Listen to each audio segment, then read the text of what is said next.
here or online or watching the recording. We'll start with me welcoming everyone and some introduction just for the benefit of anyone who isn't familiar with it. So I'm Councillor Martin Fodor. I chair the Environment and Sustainability Policy Committee. Can we have introductions here as well? Good afternoon, I'm John Smith. I'm the Executive Director for Growth and Regeneration. Afternoon, I'm Ian Hurd from the Policy Committee team. Okay, and we'll go along the members of the committee. Afternoon, I'm Councillor Ellie King. I'm the Vice Chair of this committee and member for Hillfields. Councillor Kydad, member for Southmead. Hiya, I'm Councillor Abby Finch, member for St George Central. Hiya, Councillor James Crawford, member for Bishopston Ashley Down. Hiya, Izzy Russell, Councillor for Ashley Ward. Mark Weston, Councillor for Henry and Brentry. Tim Kent, Councillor for Hengrove and Whitchurch Park Ward. Helen Reid, Head of City Leap Client and Energy Service. Kurt James, Manage the Neighbourhood Enforcement and Street Scene Service. Great, thanks very much to everyone. In terms of any safety issues, no emergency alarm test is planned that I'm aware of. If there is an alarm, it would then be the real thing. So in the event, you would leave by the main exit, go down the ramp and assemble in front of the cathedral, walking to the right down the ramp, and we would assemble there. But hopefully that will not happen. So moving on to the agenda, we do have one apology for absence, unfortunately. Yes, so Councillor Tate. Okay, and so there are 8 members of the committee here tonight. Unfortunately, no substitute. Any declarations of interest from any members for anything on the agenda? I'll take that as no. Okay, thanks. So we've got the minutes of the last meeting. These have been circulated and published. Does anyone have any queries about the minutes? No? Okay. In that case, can I ask, I'm going to propose we adopt them as the correct record. Could I have a seconder for that? I'll second that. Thanks very much, Ellie. Okay, so they've been adopted. One point arising from that is that it has, members did call at the last meeting for opportunity to feed into future work of this committee, namely the revision of the Council's Climate Emergency Action Plan and the Ecological Emergency Action Plan.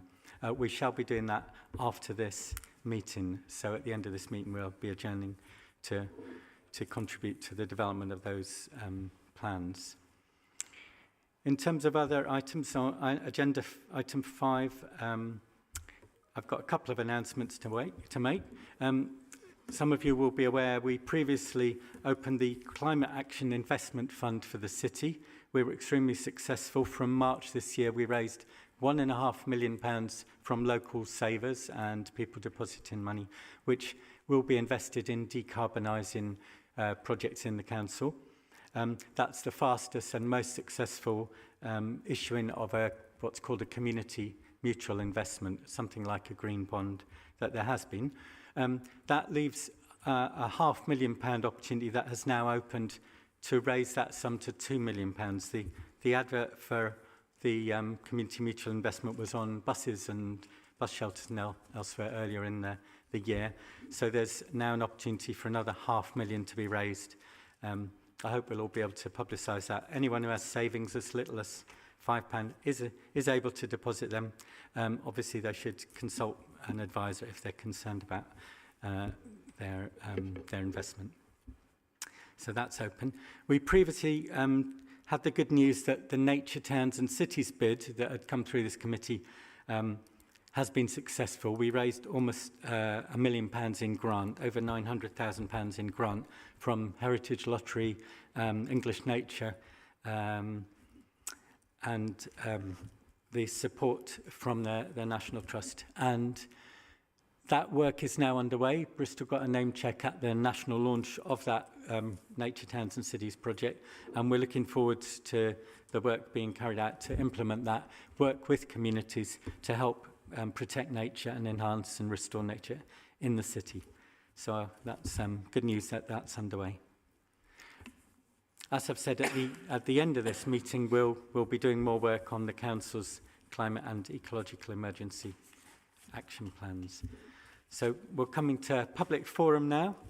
Agenda item 6. We've got 2 statements and then 1 question.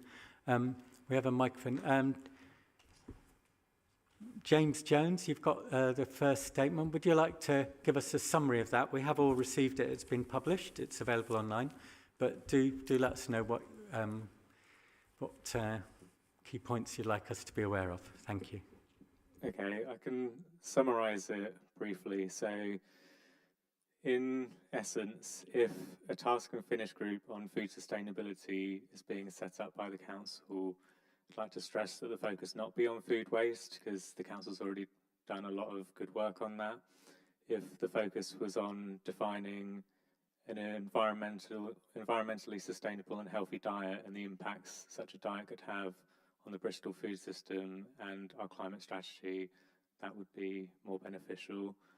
That is the gist of my statement. There's a few supporting paragraphs with some statistics and some information about things the council's already published, but if you want a summary, that's it. Thank you very much. Thank you very much for responding to that. It's in our work plan. We've got an item on the agenda that we'll be looking at what we do in relation to that, and I hope we'll take note of that. There's an opportunity to do some more work in that, and I hope we will set up a task and finish group with colleagues from across the council to look at that. The second statement is, Pavlos, you're ready with that, and then we'll follow up with your question. Thank you. Okay, so it's a shame that I have to use the microphone because I've got quite a loud voice. Please raise the microphone in front of your mouth. Yeah, thank you. So if you place a skip at the end of a residential street, people will fill it. If you empty it twice a week, you create a culture. This culture has taken root in St Paul's and Albany Road for over 16 years, when individual household bins were removed and replaced with communal skips. Our neighbourhood became an unofficial council tip local, free and convenient with no need to book. These skips are not just used for household rubbish, they attract anything and everything, bulk items, contractors' waste and fly-tip materials. Instead of encouraging recycling, this system has fostered a habit of dumping, leaving our streets blighted and our environment damaged. The numbers speak for themselves. On Albany Road alone, based on census figures, only 3 skips emptied once a week should be needed. Instead, we have 6 emptied twice a week. That's 9 extra skips of waste every single week. In black bags alone, this equates to covering a Premier League football pitch every year. And most of it is sent to incineration, the UK's dirtiest form of energy production.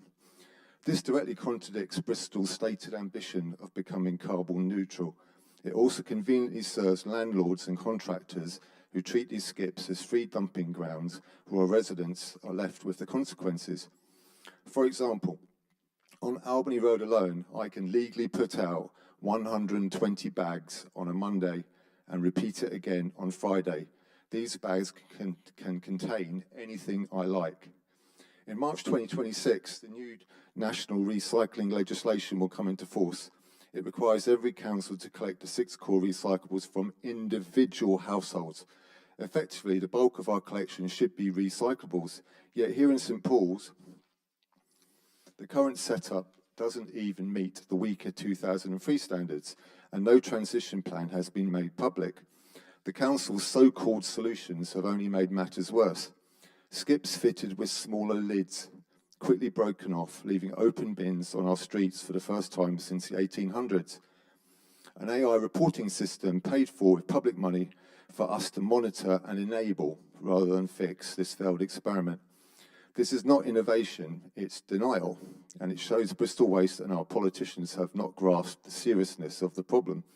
Repeated questions about compliance with 26 legislation have been ignored or met with conflicting excuses. This is not just local mismanagement, it is a biblical scale environmental scandal affecting a whole neighbourhood, wasting public money and undermining our climate commitments. So my question is simple. Why does Bristol Council continue to provide and facilitate council tip local, and how can this possibly comply with the 2026 recycling legislation? Okay, thank you for that. That includes your question. You've had a response from officers. Have you had a time to read that, and do you have a follow-up? I kind of wrote my follow-up questions last night because I had to go to work today.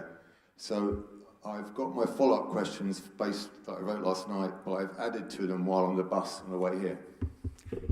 You've seen the response. It's been published. We've received copies of that. You have one follow-up for one question.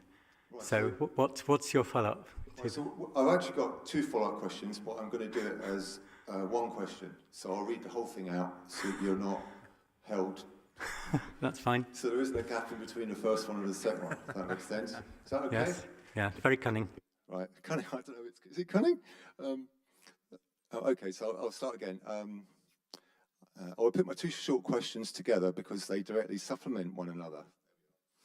During the summer, I corresponded with our local MP about Albany Road and the 2026 legislation. Could I point out, it is meant to be a question so that we can try and get you an answer.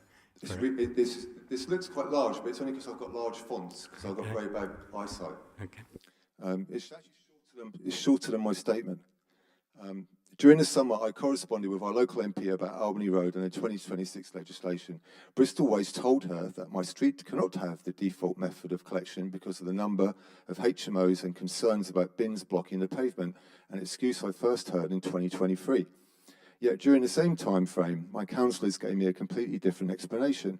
They claimed the problem was due to capacity issues on slimmer truck runs, an excuse I first heard in November 2024. Councillor Tim said he had no reason not to believe Bristol Waste. Councillor Izzy added, I agree with Tim. Do you have a question? Yes. Right. This is classic divide and do nothing. And I note that today, in your own answer, you are still standing on the 2023 excuse. So my first question is, who is really telling the truth? Right, now this is the second bit. Now let's deal with the facts. Albany Road had individual bins collected for nearly a century. When skips were introduced 16 years ago, they were placed at the end of the road. Both scenarios were serviced perfectly well by standard trucks. Even today, every Monday, a full-size recycling truck collects our boxes which occupy the same footprint as a wheelie bin. With almost everything now recyclable, apart from nappies and cat litter, there is no valid argument left. Across St Paul's, there are many streets in the council tip local area where every house has a front garden, yet skips on wheels are still placed on their road. Do you have a question for I've literally got one page left, and you'll get to the question. Okay, one page left. So I'll start that bit again because I've lost my flow. Across St Paul's, there are many streets in the council tip area where every house has a front garden, yet skips on wheels are still placed on their road. Take Denby Street as one example. Just outside this zone, on Brunswick Street, one side of the road has no garden space at all, yet every household leaves black bins on the narrow pavement, and they are collected in the default way exactly as they are across the rest of Bristol's inner city, and crucially there is no fly tipping on this street. If access were really the issue, then why doesn't Lower Cheltenham Place have skips on wheels? For much of that road you can barely open a car door because of the narrow pavement, yet wheelie bins are left out and collected just as it should be. I could give you dozens of examples within a short walk of St Paul's, including the other half of St Paul's itself. And to claim HMOs as a reason for this system is frankly insulting when HMO landlords are possibly the biggest abusers of council tip local. The truth is simple. Bristol Waste arguments do not stand up to scrutiny, and still we have no clear explanation of how this failed system could ever comply with the 2026 recycling legislation. Ref your AI statistics. This is not my primary reason for being here. It's a fringe benefit of council tip local. You will find they went up dramatically during 23-24 as I called them in, sometimes 3 or more a week, and have since gone down as I have stopped enabling a failed system. In that time, I have confronted Albany Road's worst HMO abusers, 2 on Sussex Place and 1 on Albany Road. They now put the household recyclables in the skips. I could write a book on those that drive up day and night. No need to book. So my second question is, if the Green Council cannot provide the country's default household recycling collection, then what is the point of the Green Council? Sorry, what is the point of a Green Council? So did you want to know what can be done for your street? Because I thought that was going to be your question. You've had an offer made in the answer. I had a similar offer back in November when I had a meeting with Bristol Waste and Councillor Tim when I did my last analysis on the road, and they basically said that they would look into the runs, the Monday run, and they ascertained that there wasn't enough space on the Monday run to help us out. We will try and get you an answer if you like. I'm just trying to finish what you were asking me. So they explained that there wasn't enough space on the Monday run. So I said, okay, well, why don't you do the Tuesday run? But then they said there wasn't a Tuesday run, but we all know there is a Tuesday run. So anyway, they then said they would look at it again in the new year. They looked at it again in the new year, and then they came back with the old excuses. So because you've now given me another, I won't call it the word excuse because it hasn't become an excuse yet, but based on what happened to me last year, I won't believe anything until I see it. Okay, I just want to pick up a couple of points there. So the offer that has been made, or what we will be looking at, is introducing a non-standard collection service on Albany. And in the process of looking at that, so that would encompass changes to the waste collection methodology along the lines of what you're talking about, to encompass more recycling on Albany. We will look at the number of bins, because you quite rightly pointed out the number of bins is possibly excessive in terms of the numbers of people that live there and the amount of waste that should be produced. And there is an ongoing issue with fly tipping in that space, to the point that we put a CCTV camera up there recently to capture evidence of people fly tipping along Albany. So thank you very much for all the reports that you've submitted in the past, because we have picked them up and we have done what we can to try and address those particular problems. Can I say the CCTV camera was taken away? Yes, that's right, yeah. And because it didn't work? It's not that the camera didn't work. The camera did work. No, it worked in the sense it was plugged in. Okay. Okay. Another thing I would say, you're basically alluding to the solutions that you came up with on Stapleton Road, where in Stapleton Road the communal skips were being abused, so you took the skips away and now you basically collect bags. That's basically what you're suggesting there. So the non-standard collection service will include a recycling collection for every household, plus general waste. We might have bags, for example, for the collection of general waste. But is that actually visiting individual households, or is it just leaving skips at the end of the road? It would be visiting individual households. Right, okay. And in terms of some of the challenges that we've got with Albany and the vehicles that we use, and the fact that the turning circle at the end is sometimes tight because of how cars park, we will be looking at making changes to the Bristol Waste Company fleet, so we have smaller vehicles which can service roads like Albany. So all of this is coming. So you will see, and we will focus on making those changes as we suggested on Albany. So you will see some change. Can I ask you, Pablo, you've been made a particular offer. It's got to be put in place. I'm very happy if we need to go and look at how it's implemented, but it's not going to be solved in this dialogue. It will be solved by making sure... Can I have 10 more seconds? It's actually quite positive. You were saying about collecting individual recycling from individual households. So in theory, you should be able to collect individual waste from individual households, bearing in mind that waste is now the smallest part of our production and the recycling is the largest part of the stuff that we produce. Thank you. Which is in the response, what we said is we will do what we can to examine what we can actually do. So, we will do that piece of work. There's still a conversation there. But not in this meeting, because it's best solved with specialists and with the waste contractor and on the ground. But I'm glad you were able to get a lot of information there, and I hope it can be resolved for you. Thank you for inviting me. Yeah, you're welcome. All right, thank you. Okay, we'll move on to thanks for the contributions, Kurt, as well. We're now on to agenda item 7, which is a key decision for this committee. It's the Depot Charging Scheme grant, which is an application we had to make to facilitate electric vehicles. Over to Helen. Thank you. So this is an application to apply for and accept and spend up to £1 million of funding that's come forward from the Department for Transport for depot charging. So this will help support the delivery of electric vehicle charging infrastructure in our depots, so supporting the decarbonisation of our fleet. The grant opportunity is for up to £1 million, so we are putting in a bid for that amount. We don't know yet what we will be given out of the bid that we put in. It's a very tight turnaround process, so we've had a very short period of time to prepare the actual bid, and we will have a very short time to deliver because it must be delivered by the end of this financial year, by March 2026. The grant requires match funding, and that 25% match funding will be met from the decarbonisation fund.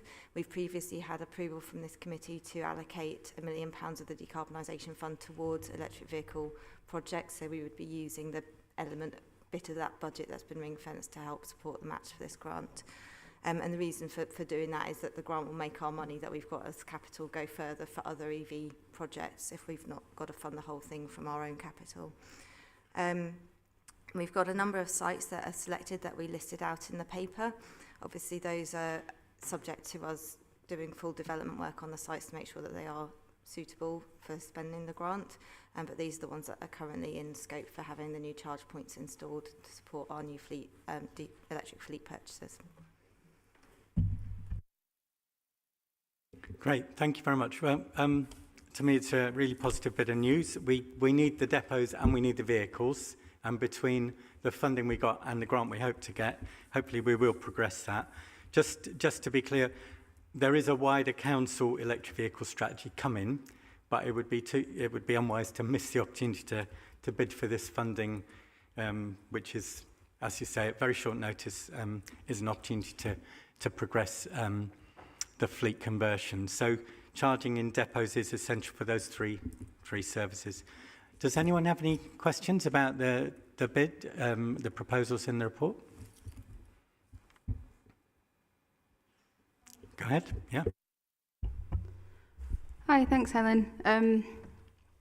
I just had a quick few that occurred to me when I was rereading the paper today. And I was just wondering, are any of the sites, are they all solely for BCC employees and vehicles, or do any of them have public access as well? I have to say I don't know the answer to that one, so I would have to take that away and check with the team. Okay, cool. Yeah, that's fine. No worries. I was just I was wondering if the parameters of the bids were specific to the EV charging sites being used to support the council, or could they be used to improve public EV infrastructure? Was there specifications around that? So again, I've not read the full details of the bid, so I don't know. I'd have to check the team, but I think we want to use this to improve our fleet depot. We've actually already got a lot of grant funding through Levi and through the Green Recovery Fund to support the public charging infrastructure elements. So this would be a nice supporting for our own fleet, which those other two grant programmes don't fund. It complements the public charging work because it is for siting in depots on this occasion. Would you like to add something? Yeah, I think, Councillor, they're all not public access. The exception might be under 4 yard, but we'll come back to you.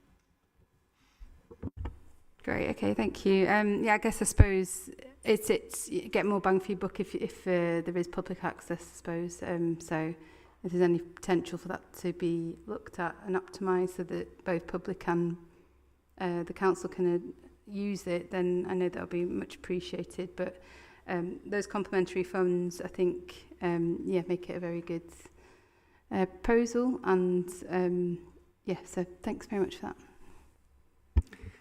I think what you raised actually could be taken up in the wider council EV conversion strategy, because we can then look at our assets and the public assets and see whether they can be opened up in some locations and as part of a wider strategy. But obviously, other bids have been and funds are sought to get things out into streets and pavements, which are underway right now as well. Did you want? Were there any other questions or anything? Yeah. Councillor Dodd and then Councillor Finch.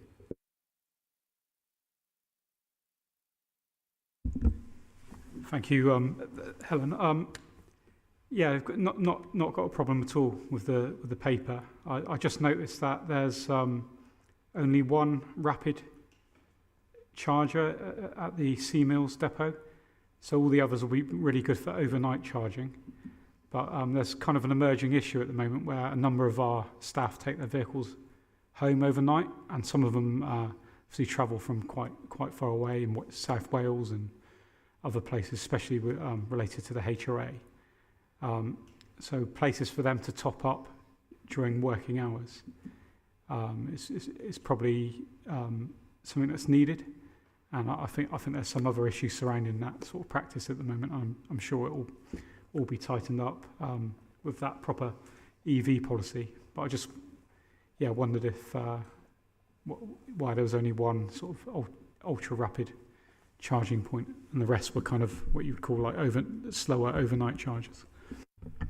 Yeah, so again, it comes down to the project development of what is the requirements on those specific sites and what we can actually include in those sites in terms of capacity upgrades for the grid. So there's a variety of different factors that will feed into what charge points we can install. I think it is a good point around how we can make sure there's top-up charging during the day for employees that do take their vehicles home overnight. But primarily this will be for overnight charging for vehicles that are left in the depots. Can I come there? I think that's again an issue that I'm hoping we will look at in when we bring in a council EV strategy overall, because the fact that the housing service, which is not one of these services, when they're at work, they're at housing sites usually, and those sites could have charging, which would mean the charging could be done while some people are at work, because as you say, some of those vans currently have been taken home. But that's for a wider strategy rather than this particular point, I think, generally. Did you have a question, Abby, as well? Hiya. It's just a really quick one, but it sounds brilliant, obviously. The question was just around timescales, because I noticed it said that it all has to be installed by the 31st of March, which isn't that far away, and I wondered, I couldn't see when the grant, when we'd know about the grant, and then I wondered when the work would be taking place as well. Yeah, so I think I don't know the exact deadlines for the grant when they will give us the outcomes of it, so I'd have to check that with the team. We're already working up the project proposals with City Leap though, so that should enable us to move really quickly on actual install once we hear back on the grant delivery, on whether we've been awarded the grant or not. Councillor Russell, then. Yeah, I was just wondering if with this you would be planning to buy any smaller trucks that are electric. As we've just heard, there are some smaller streets in Bristol that need... Oh, sorry, ignore me. Apparently this is irrelevant.